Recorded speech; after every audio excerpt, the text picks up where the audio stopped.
नसीम भाई, आज के मैच के हवाले से हम जरा डिस्कस कर लेते हैं। भारत और साउथ अफ्रीका का मैच जारी है। तकरीबन इस वक्त 316 रन बनाए जा चुके हैं। चार गेंदें बाकी हैं।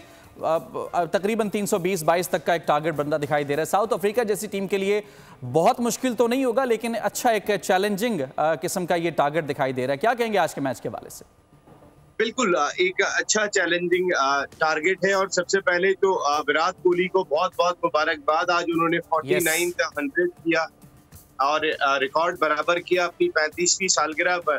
तो उनको सालगिरह की भी बहुत बहुत मुबारकबाद। बहुत बड़े प्लेयर है दुनिया क्रिकेट के।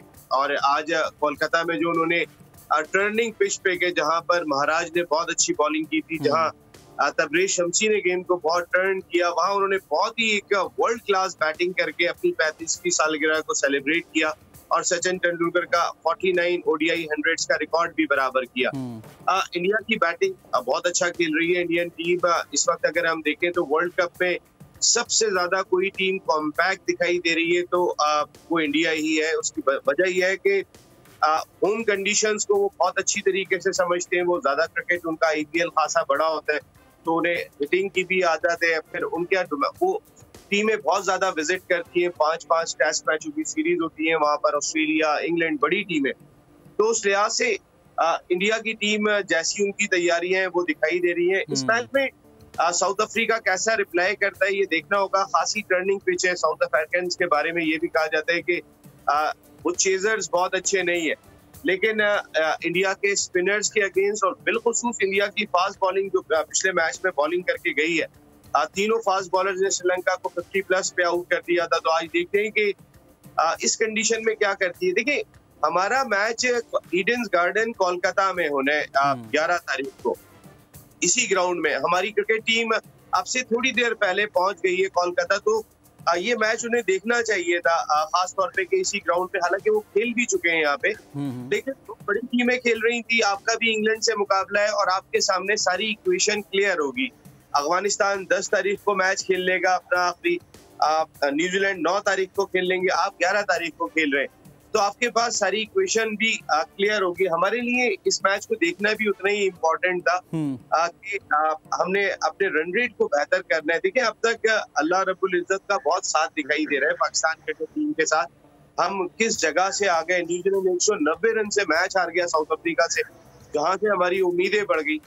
तो अभी एक अपहिल टास्क है सेमीफाइनल में पहुंचना पाकिस्तान के लिए, लेकिन पॉसिबल दिखाई दे रहा है। जिस तरीके से हम जो लास्ट मैच साउथ अफ्रीका के बाद हारे थे, तो ऐसा लग रहा था दुकान बंद हो गई, लेकिन अब तक और अब तो ऐसा लग रहा है दुकान थोड़ी चमकने लगी है। तो इंशाअल्लाह पाकिस्तान क्रिकेट टीम जिस तरीके से हम सबकी दुआएं। नसीम भाई, ये जो दुकान खुली है, ऐसा नहीं लग रहा कि वो जो लॉकडाउन में थोड़ी थोड़ी दुकानें खोली जाती थी उस तरह से ये दुकान खुली है? क्योंकि अगर कल के मैच की हम बात करें तो क्या आपको लगता है कि अगर ये बारिश वाला मामला नहीं आता और अगर फ़खर जमान जिस तरह से वो चले हैं, अगर उस तरीके से ना चल पाते, तो बाकी टीम की अगर बात की जाए तो क्या 402 रन का टारगेट हासिल करना पॉसिबल हो पाता पाकिस्तान के लिए, खास तौर पर अगर वेदर कंडीशंस इसमें अप्लाई ना होती? देखिए, अगर फखर नहीं होते तो 400 रन चेज भी नहीं होते। ये बहुत क्लियर इंडिकेशन है।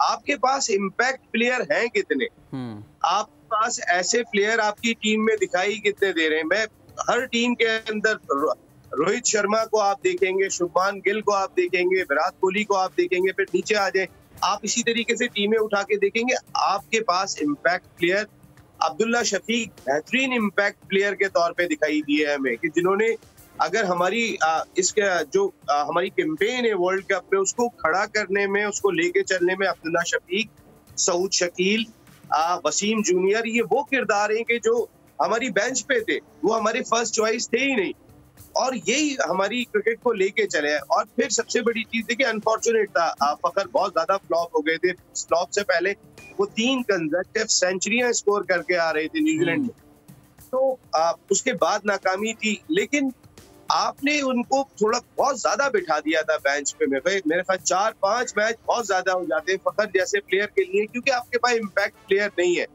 एक फखर की परफॉर्मेंस ने पाकिस्तान क्रिकेट को आप समझ लें एक जिगर दिया है।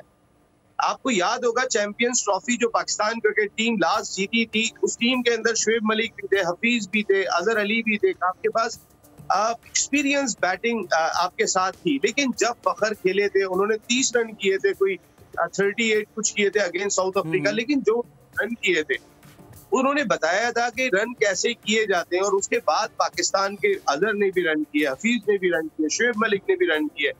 इन्होंने उन तमाम बैटर्स को खड़ा कर दिया। कल आप बाबर आजम का कॉन्फिडेंस देखें और इससे पहले बाबर आजम का कॉन्फिडेंस देखें पिच पे जो हमें दिखाई दिया। कल बाबर मुस्कुरा रहे थे, तब बाबर को एक सामने से एक चीज ऐसी दिखाई दे रही थी कि जो वर्ल्ड क्रिकेट ये बड़ा जरूरी होता है नसीम साहब कि एक बैटर दूसरे बैटर को कॉम्प्लीमेंट करे, उसको सपोर्ट करे। जिस तरह से दोनों खिलाड़ियों ने कल फखर और बाबर की अगर बात की जाए तो एक दूसरे को पूरी तरह से सहे हुए दिखाई दिए। सब्सक्राइब करें और बेल दबाएं ताकि कोई खबर रह न जाए।